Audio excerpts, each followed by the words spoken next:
Hello दोस्तों, आपका फिर एक बार स्वागत है बायो इन्फिनिट एकेडमी के प्लेटफॉर्म पे। और हमारा एनिमल टिश्यू चैप्टर कंटिन्यू था, जिसके अंदर हमने अभी तक 2 लेक्चर कंप्लीट कर लिए हैं। और आज हमारा इस एनिमल टिश्यू का 3rd लेक्चर रहेगा। तो इसके अंदर जैसे हम कल के अगर बात करें, हमने कल क्या क्या देखा था। तो कल हमने उपकला ऊतक कंप्लीट की थी। उसमें हमने उपकला ऊतक के एक टाइप को भी कंटिन्यू किया था और बेसमेंट मेम्ब्रेन भी हमने कल देखी थी। तो कल हमने सरल उपकला ऊतक में पहला टाइप सरल सल्की उपकला ऊतक को देखा था। अभी हम आगे के टाइप को कंटिन्यू करेंगे।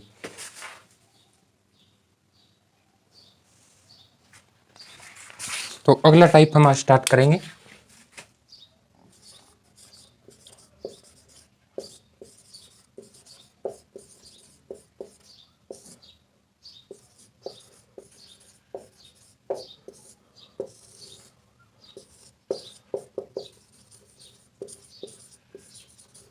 सिंपल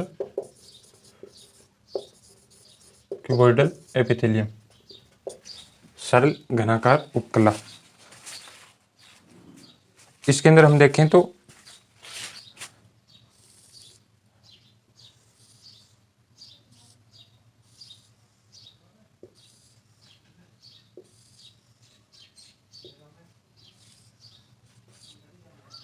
ये कोशिकाएं जो होती है कि सरल घनाकार उपकला जो होती है, इसके अंदर इनकी कोशिकाएं घन के आकार की होती है।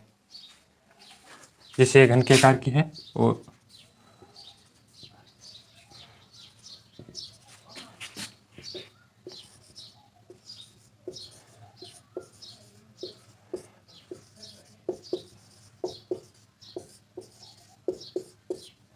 घन के आकार की कोशिकाएं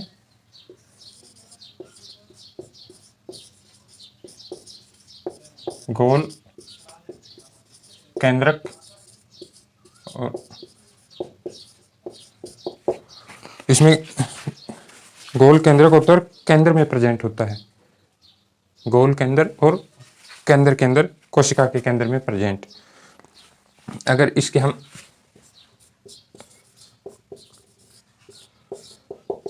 कि सरल घनाकार उपकला है और कोशिकाएं है वो घन के आकार की होती है, गोल केंद्र कोशिका के केंद्र में प्रेजेंट होता है। यहाँ पे आप लिख दीजिए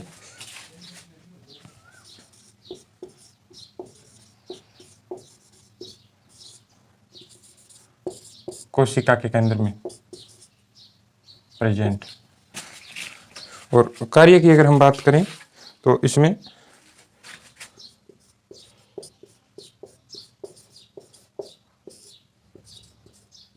एक तो इसका कार्य जो अपने पास होता है स्त्रावण, और एक होता है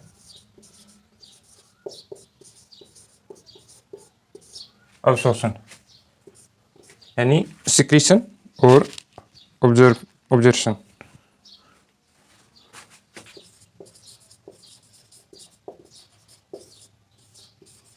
और दूसरा क्या होता है,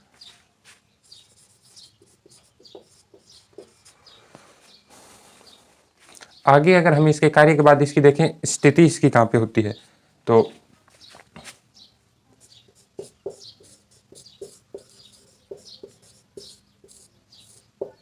प्रेजेंस इसकी कहाँ पे होती है। तो पहली तो इसकी होती है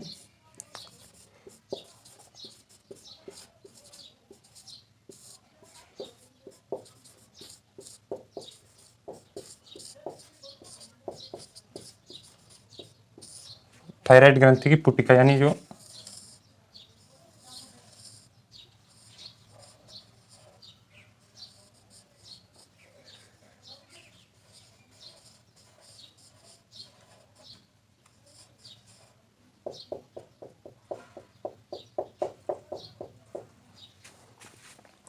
और दूसरा इसका जो प्रेजेंस होती है वो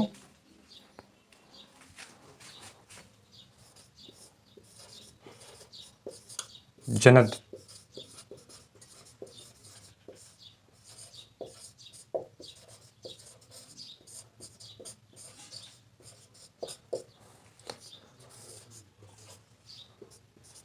जनद गोनैड्स में जन्म स्तर कोशिकाओं में जन्म स्तर लिख लीजिए या जन्म कोशिकाएं भी लिख लीजिए।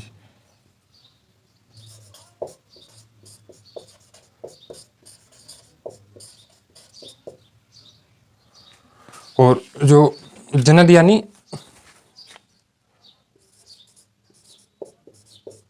वृषण, वृषण और अंडाशय।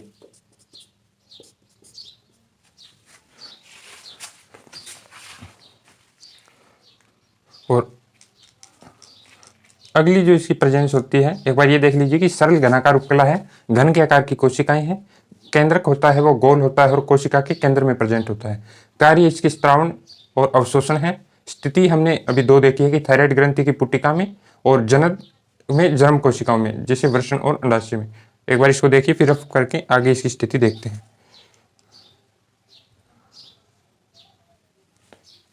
तीसरी इसकी स्थिति है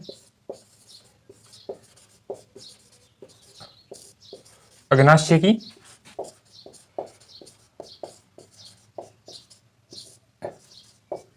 एसिनार कोशिकाएं, अग्नाशय की एसिनार कोशिकाएं, यानी इसकी तीन जगह प्रेजेंस हो गई। थायराइड ग्रंथि की पुटिका में, जनद यानी गोनेड्स में जर्म कोशिका, वृषण और अंडाशय, और नंबर 3 की स्थिति हमने देखी है कि अग्नाशय की एसिनार कोशिकाओं में। तो इसको नोट कर लीजिए, फिर आगे हम सरल घनाकार उपकला के रूपांतरण को देखते हैं कि वो रूपांतरित किस बेस पे है।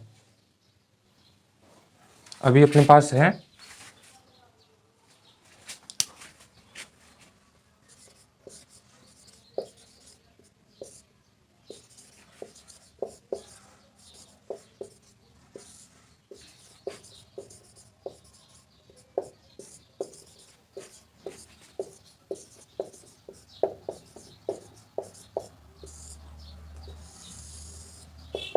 Modification of simple cuboidal epithelium, यानी सरल घनाकार उपकला के रूपांतरण।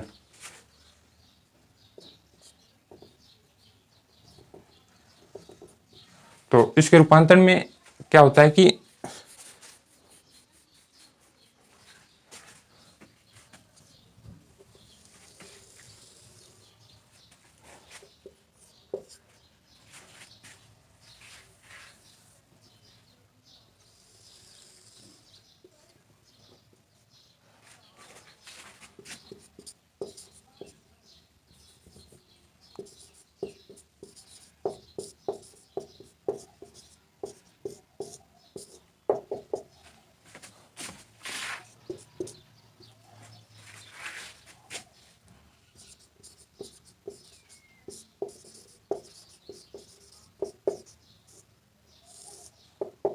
एक तो इसमें अपने पास होती है ब्रश बॉर्डर सरल घनाकार उपकला, और दूसरी अपने पास क्या होती है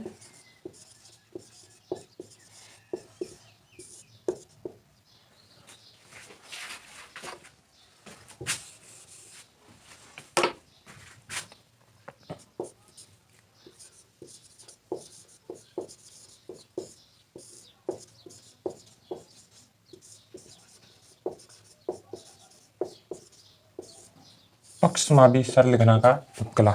यानी दो प्रकार से रूपांतरित है, ब्रश बॉर्डर और पक्षमापी सरल घनाकार। जैसे डायग्राम में अगर देखें,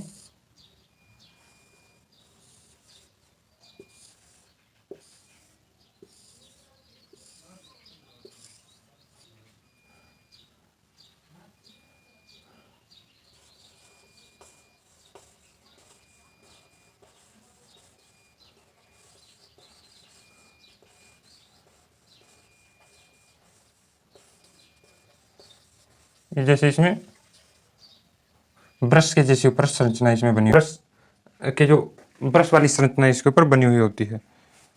और दूसरी साइड अगर हम देखें,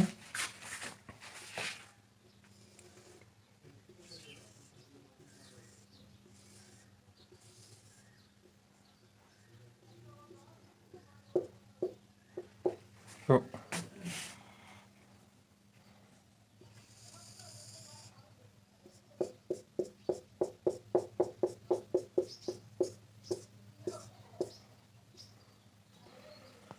इस पे क्या होता है कि ऊपर छोटे छोटे पक्षमाप निकले होते हैं, तंतु के जैसे होते हैं, पक्षमाप निकले होते हैं, तो इन्हें कहते हैं पक्षमापी सरल घनाकार उपकला।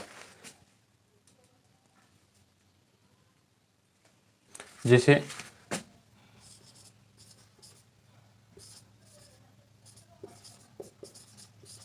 इनको हम क्या बोलेंगे? सूक्ष्मांकुर, माइक्रोविलाई। और ये जो है पक्षमाभ, इनको हम क्या बोलेंगे? सीलिया। यानी इनके ऊपर सूक्ष्मांकुर होते हैं और उन पे पक्षमाभ होते हैं। और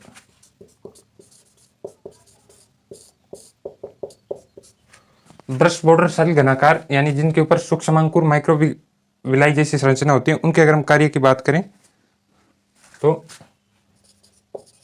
ये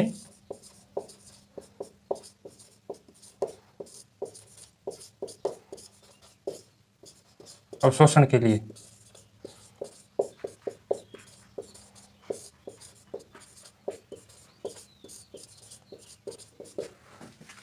लिए क्षेत्रफल को बढ़ाते हैं।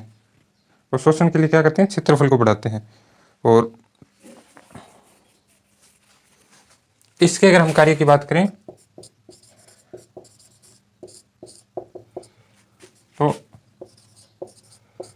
यह किसी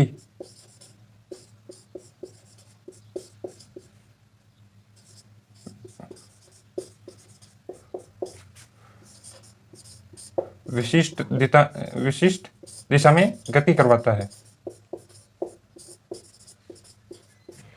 यानी एक तो अवशोषण के लिए क्षेत्रफल को बढ़ाता है और एक विशिष्ट दिशा में पदार्थ को गति करवाता है।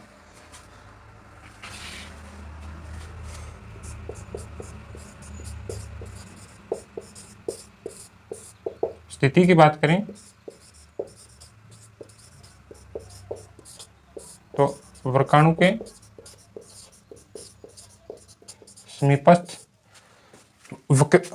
के समीपस्थ जो संचलित नलिका यानी पीसीटी भाग में प्रेजेंट होता है।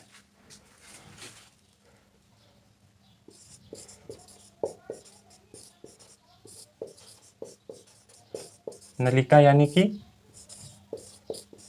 पीसीटी भाग में प्रेजेंट। और पक्षमाभी सरल घनाकार उपकला की बात करें तो ये विशिष्ट दिशा में किसी पदार्थ को गति करवाना इसका कार्य होता है। और स्थिति की अगर हम बात करें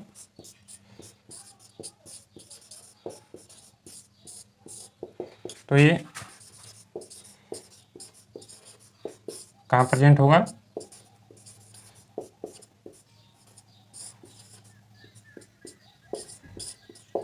शोषणी भाग में प्रेजेंट होता है,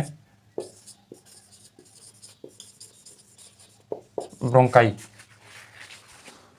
पक्षमाभ विशिष्ट दिशा में पदार्थ की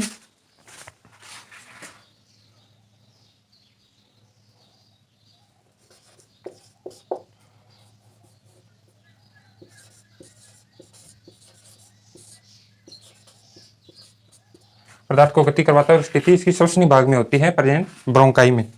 तो ये अपना सरल घनाकार उपकला के रूपांतरण हो गए। दो प्रकार के होते हैं, ब्रश बॉर्डर सरल घनाकार और पक्षमाभी सरल घनाकार।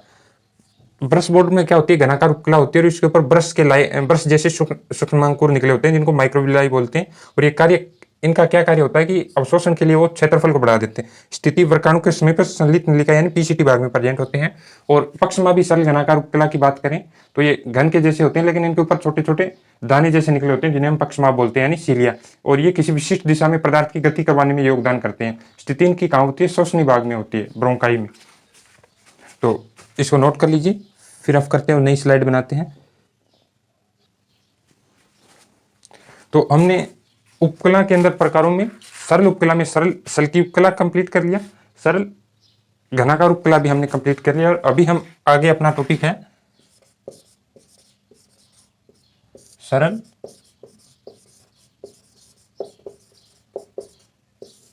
स्तंभाकार उपकला। अभी हम कंटिन्यू क्या करेंगे? सरल स्तंभाकार उपकला को हम कंटिन्यू करेंगे।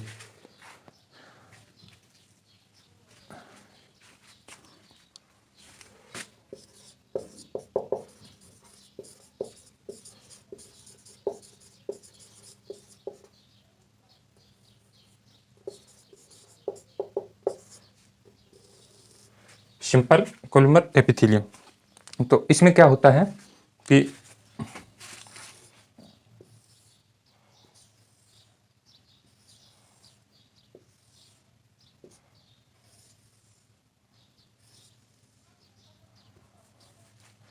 ये स्तंभ के आकार की कोशिकाएं होती है।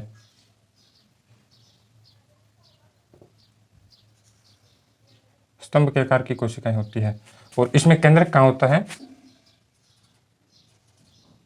केंद्रक इनके आधारीय भाग में प्रेजेंट होता है। यानी पहला तो क्या हो गया कि स्तंभ के आकार की कोशिकाएं हैं, स्तंभाकार कोशिकाएं स्तंभ के आकार की है। और दूसरा क्या हो गया कि इनमें जो केंद्रक है वो आधारी भाग में है। तो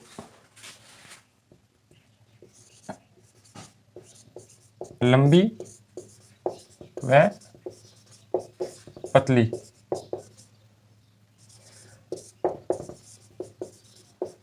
स्तंभाकार कोशिकाएं।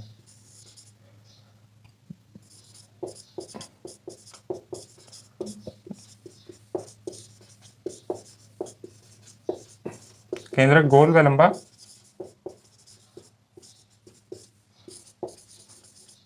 सेल के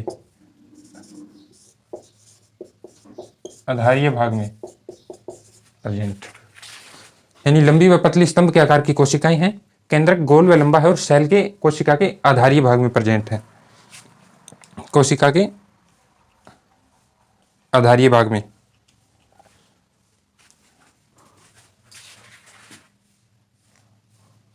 आधारी भाग में लिख लो, या फिर नीचे वाली इसको हम क्या बोलते हैं? इसको आधारीय झिल्ली, बेसमेंट मेम्ब्रेन जो कल हम देखा था, आधारीय भाग में या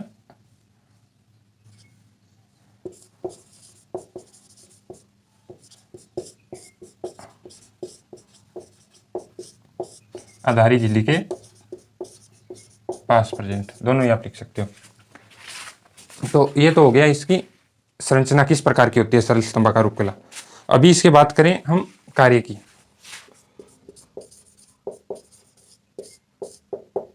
तो एक तो हो गया अवशोषण, क्या इसका कार्य होता है? सरल स्तंभाकार उपकला का बिल्कुल अवशोषण इसका कार्य होता है, और स्त्रावण, इसके दो तो ये कार्य हो गए, अवशोषण और स्त्रावण। अगर फिर हम बात करें तो इसकी स्थिति क्या होती है?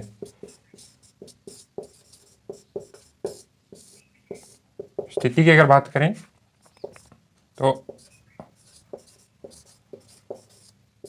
संपूर्ण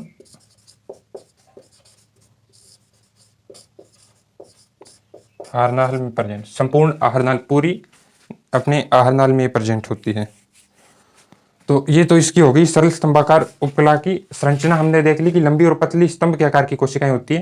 केंद्रक है वो गोल व लंबा केंद्रक होता है जो सेल के आधारीय भाग में प्रेजेंट होता है, यानी आधारी झिल्ली के पास प्रेजेंट होता है। कार्य इसका अवशोषण में सहायक है और स्त्रावण में सहायक है। स्थिति इसकी संपूर्ण आहारनाल में प्रेजेंट होती है, मानव संपूर्ण आहारनाल में। तो एक बार इसको देखिए, फिर रफ करते हो, नई स्लाइड बनाते हैं। अभी अपने पास नेक्स्ट हेडिंग क्या है? सरल स्तंभाकार उपकला के रूपांतरण। तो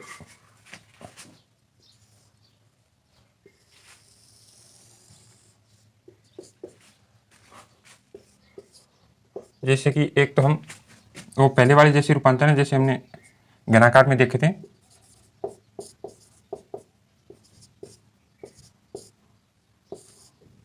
बर्स्ट बॉर्डर,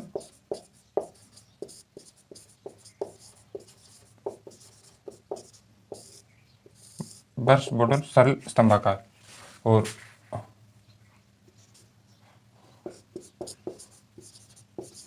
पक्षमापी सरल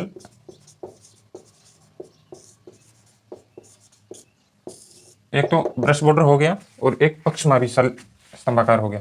तो इसमें क्या होगा कि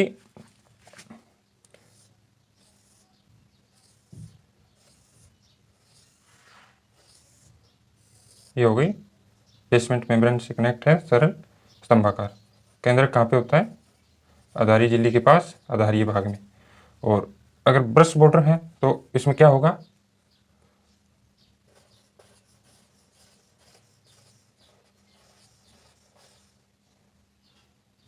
ब्रश के जैसी ऊपर संरचनाएं बनी होगी। यानी क्या बनी होगी इनके ऊपर, माइक्रोविलाई, सूक्ष्मांकुर,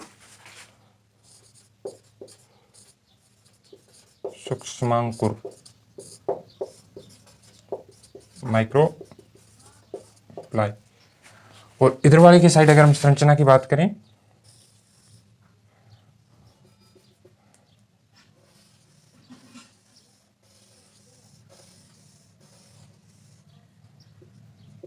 तो वही है, स्तंभ के आकार की है, आधारीय झिल्ली के पास आधारीय भाग में इसके केंद्रक प्रेजेंट है। और इस बार अलग क्या होगा कि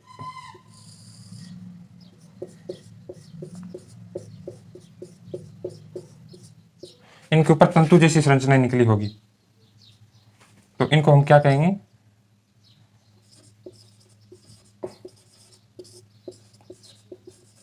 पक्षमाभ, सीलिया। तो ब्रश बॉर्डर सरल स्तंभाकार जिसके ऊपर सूक्ष्मांकुर जैसे माइक्रोविलाई निकले होते हैं, और पक्षमाभी सरल स्तंभाकार के अंदर क्या होता है कि वही संरचना होती है, बस उनके ऊपर पक्षमाभ निकले होते हैं। तो इसको देखें कि ये कहाँ पे पाई जाती है।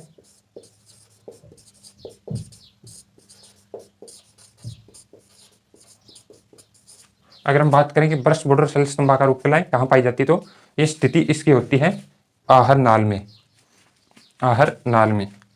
और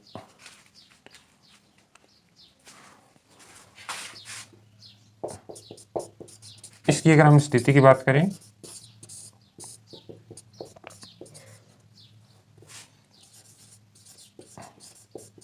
एक तो ये कहाँ पे पाई जाएगी, श्वसनिकाओं में,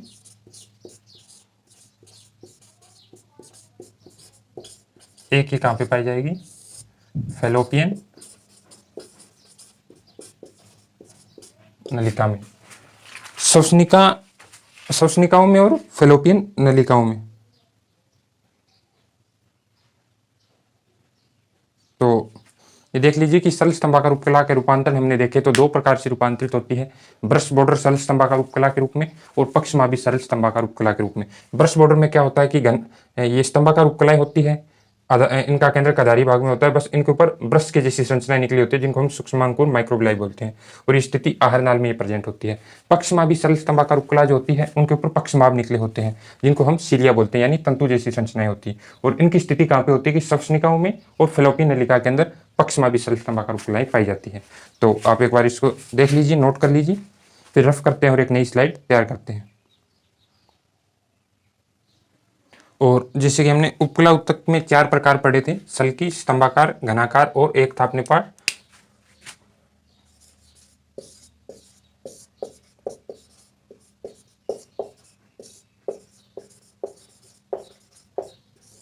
कूटस्थित उपकला, कूटस्थित उपकला, ये हमने इसका चौथा टाइप देखा था उपकला का। और इसको इसके अलावा भी इसका एक नाम और होता है आभासी। आभासी क्यों कहा जाता है, क्योंकि ये इसको हम अगर सूक्ष्मदर्शी से देखते हैं तो सिर्फ आभास जैसे इसके केंद्रक दिखाई देते हैं, बाकी संरचनाएं नहीं दिखाई देती, इसी बेस पे इसको आभासी भी कहा जाता है। तो देखिए इसके संरचना में देखते हैं तो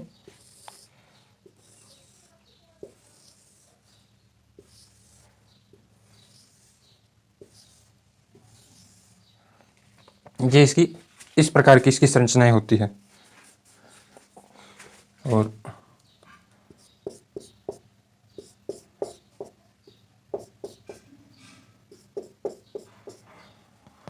इनमें कुछ पे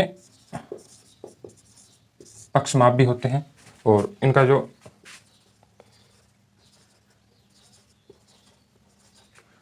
केंद्रक जो इनका होता तो आधारी भाग में है,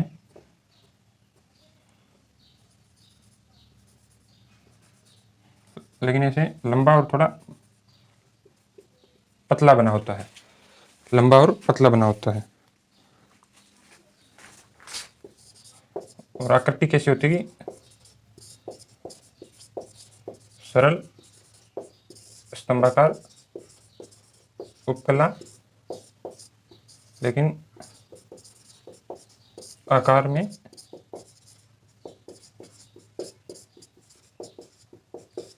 में छोटी बड़ी होती है। इससे पहले जो हमने देखी थी उनका आकार समान होता था। उनका आकार क्या था? समान था। ये वाली कूटस्त्रीत या आभासी है, इनका कोशिकाओं का आकार छोटा, जैसे किसी का बड़ा किसी का छोटा, इस प्रकार होती है।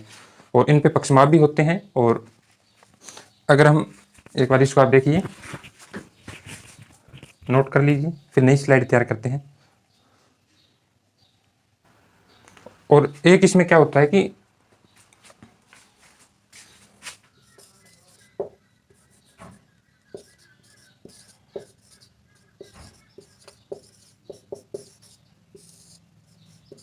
सूक्ष्मदर्शी से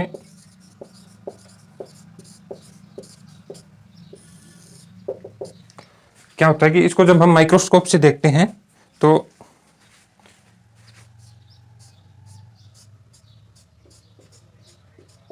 इसमें सिर्फ ये संरचनाएं दिखाई देती है। क्या संरचना हुई? ये होते हैं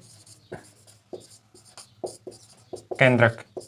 और केंद्रक भी कैसे दिखाई देते हैं? ऊपर नीचे, यानी कूटस्त्रीत उपकला को सूक्ष्मदर्शी से देखने पे इनमें सिर्फ केंद्रक दिखाई देते हैं, वो भी ऊपर नीचे। तो इसको भी नोट कर लीजिए, फिर नई स्लाइड तैयार करते हैं। और इसी के बारे में है कि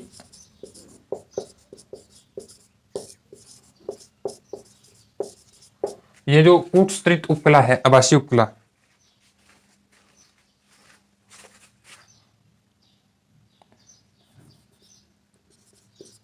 वास्तव में इस स्तंभाकार उपकला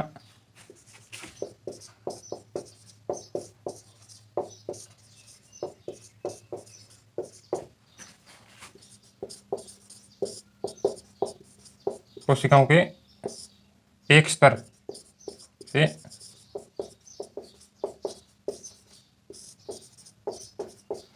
वास्तव में तो ये उपकला है वो कोशिकाएं एक स्तर में व्यवस्थित होती है। इसमें हम से नाली के यहाँ पे लिखेंगे एक स्तर में, और अस्तित्व नाली के लिखेंगे व्यवस्थित।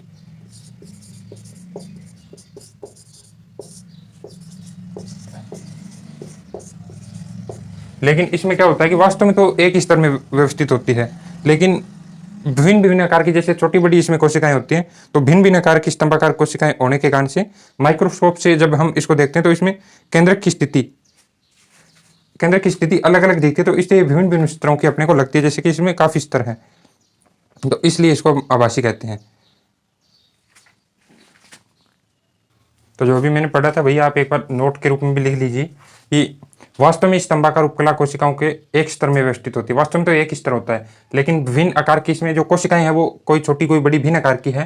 तो माइक्रोस्कोप से हम देखते हैं तो केंद्र की स्थिति इसमें अलग अलग स्तरों में दिखाई देती है, एक ऊपर एक नीचे, एक ऊपर एक नीचे। तो इस वजह से ऐसे लगता है कि ये कई स्तर में है, जैसे कि काफी स्तर में व्यवस्थित है, लेकिन ऐसा नहीं है, ये एक स्तर में होती है। और ये सिर्फ अपने को आभास होता है कि ये कई स्तरित है।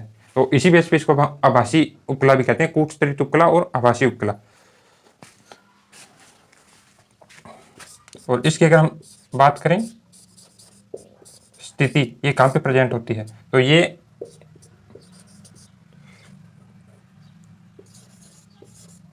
श्वसनी जो होती है, श्वसनी भाग के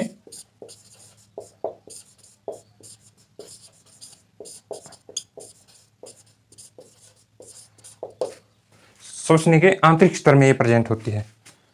श्वसनी के आंतरिक स्तर में ये प्रेजेंट होती है।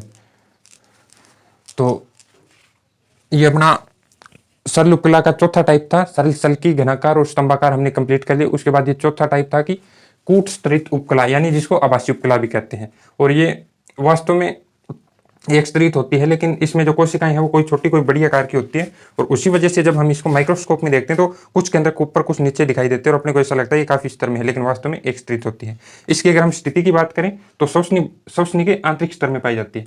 कहाँ पाई जाती है? श्वसनी के आंतरिक स्तर में। तो ये आप एक बार नोट कीजिए, फिर हम एक नया पार्ट स्टार्ट करते हैं। नोट कर लीजिए, स्लाइड को रफ करते हैं, फिर न्यू स्लाइड स्टार्ट करते हैं।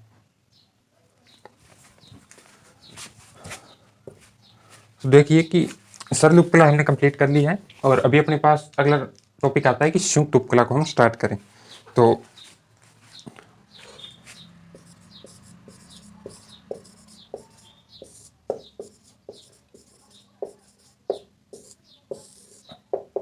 संयुक्त उपकला की अगर प्रकार की बात करें, ये कितने प्रकार की होती है, तो इसमें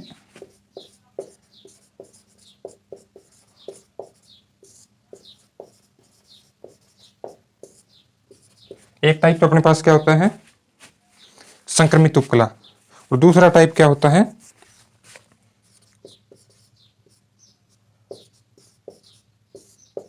स्तरित उपकला। संक्रमित और स्तरित, संयुक्त उपकला के दो टाइप होते हैं, संक्रमित और स्तरित। तो हम पहले स्टार्ट करते हैं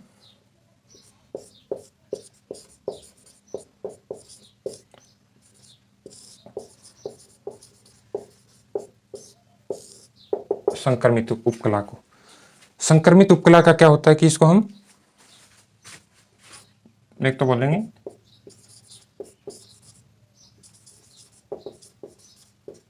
यूरोथेलियम, क्या बोलेंगे, यूरोथेलियम।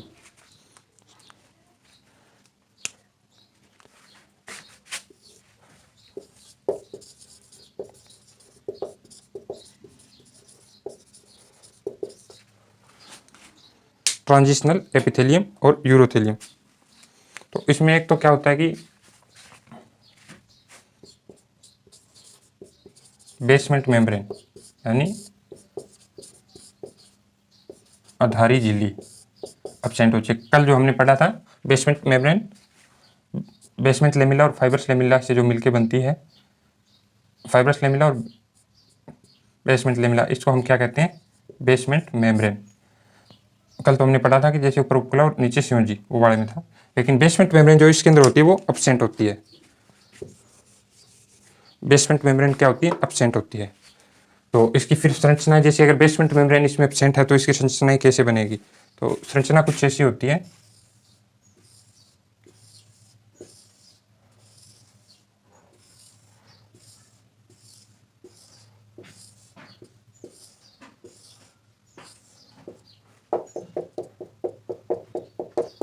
इस प्रकार की कुछ इसकी संरचना होती है। और ये कौन सी संरचना है, ये इसकी विश्राम अवस्था, रेस्ट पोजीशन, इसी विश्राम अवस्था में होती है। और अगर विश्राम अवस्था के बाद में अगर इसको हम देखें कि ये खिंचाव अवस्था में फिर कैसी होती है, तो खिंचाव अवस्था इसकी कुछ होती है कि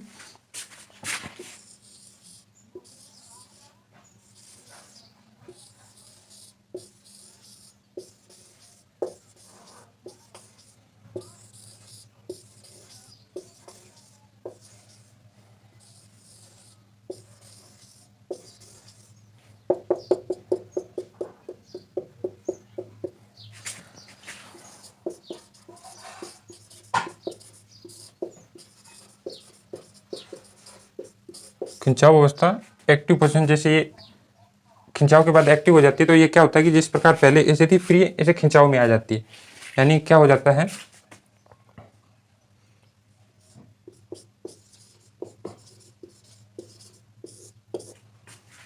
वॉल्यूम अप हो जाता है, यानी आयतन बढ़ जाता है। विश्राम अवस्था से जब खिंचाव अवस्था में आती है तो इसका आयतन बढ़ जाता है।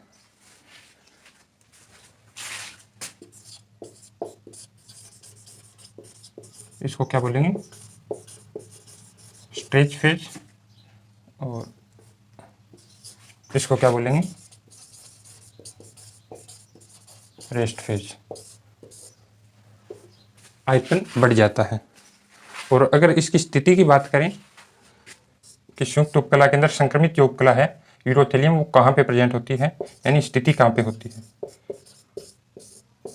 तो इसकी स्थिति ये इंपॉर्टेंट है, स्थिति वाला इसमें काफ़ी बार बनता भी है। इसको एक बार चलो इसको रफ कर लेते हैं, फिर बनाते हैं, डायग्राम वाला है उसको थोड़ा एक बार इस स्लाइड को आप नोट कर लीजिए, फिर रफ करते हैं, न्यू स्लाइड को तैयार करते हैं।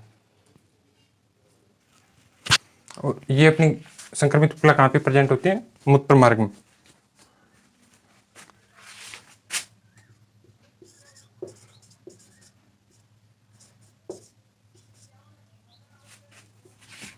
इसको तो हम क्या बोलेंगे,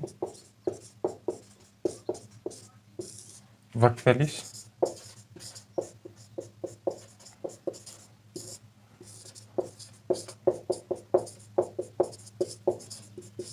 ये कुछ इस प्रकार से होगा और इसको भी हम देख सकते हैं।